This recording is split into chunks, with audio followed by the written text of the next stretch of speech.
So, tatanungin kita ngayon as member ng Live Good. Kaya mo ba buuhin yung 2x2?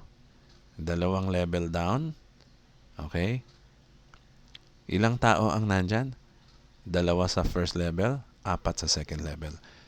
Ang tanong ko sa'yo, kaya mo ba yan buuhin? Pag sinagot mo, hindi. Lumayo ka sa amin, hindi ka pwede dito sa Live Good.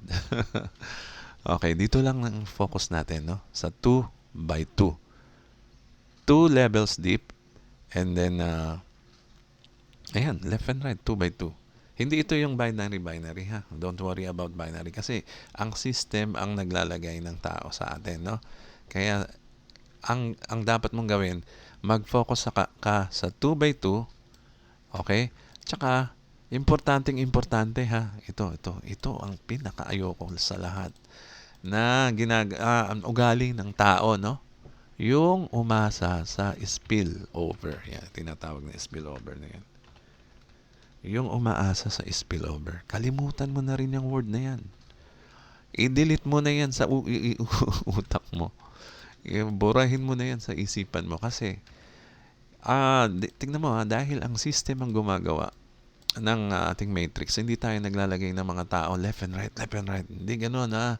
Ang system, left and right, hahanapin ng system kung saan may bungi, doon itatapal yung yung pumasok.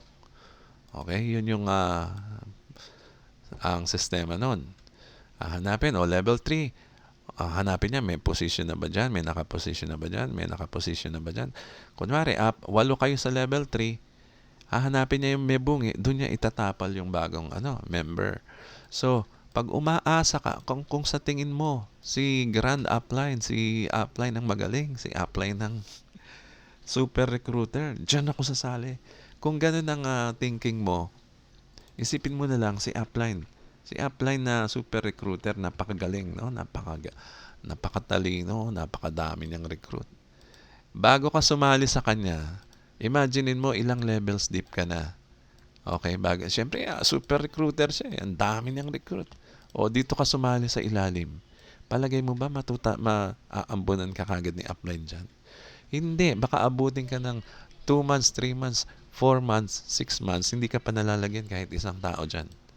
Kasi ang system ang naglalagay sa atin ng mga tao. No? Huwag ka na umasa kay upline. Mas maigi pa, sumali ka na lang sa tao na kagaya mo, bago lang din dahil sigurado yung bago na yan, magkadikit pa kayo, no? Yung new member tsaka ikaw, magkadikit pa kayo. Ikaw, magkadikit kayo.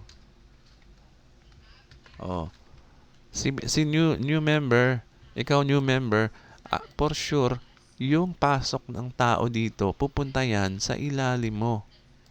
Mas malalagyan ka kaysa kay super recruiter Grand Upline.